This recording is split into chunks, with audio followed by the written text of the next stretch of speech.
You are the all-awakened presence of all of known existence. The only problem you have is you think you're not. And I read it, I just burst out laughing.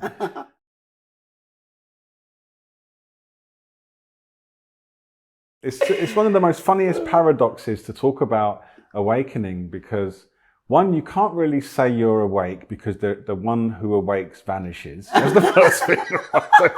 So how can you say it anyway? But you kind of have to, otherwise what you talk about, right? So it's that. And then it's like when people, like the joke you told earlier about going all the way around to find your house. It's like you're already awake. Yes. The only thing that makes you not be awake is a little thought that says, I'm not awake.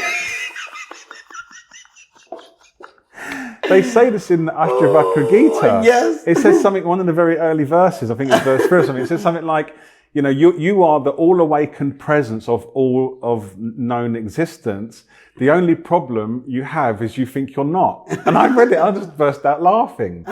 And I sometimes describe this like, you have a beach, and on the beach, there's a grain of sand. And the grain of sand is saying, I'm not a beach, I'm not a beach. And there's a camera like pulling up as this grain of sand is saying, I'm not a beach. And as it goes higher, it's like, it's a beach. And if people can realize that your thought about who you are has no bearing on who you are at all, like not even a little bit, right? Wow. Then they can start to open to this freedom. That your thought is not the discerning factor of whether you're not awake. And I'll just tell you one funny story. I had a really bad food addiction for many years. It was my greatest teacher in the end. And I used to indulge in fast food and from certain places. And I had this thought that if I eat the burger and fries, I'm not awake.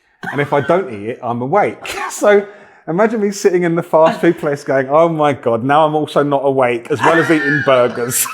I was so convinced that to be awake, I must not eat that way.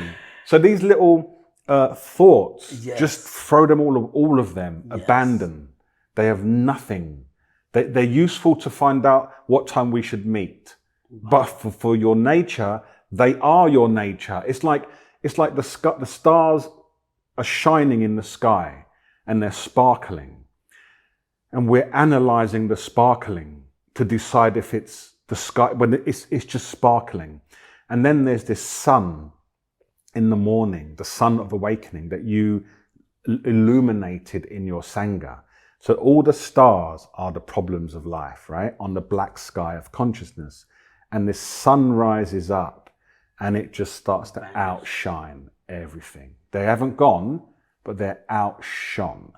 So all the thoughts that I'm not this and that's there and McDonald's meal, wherever means I'm not awake, or I need to do more push-ups or meditate, they're all sparkling away and there's this heaving sun going.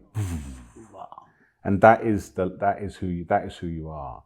And the outshining takes care of everything.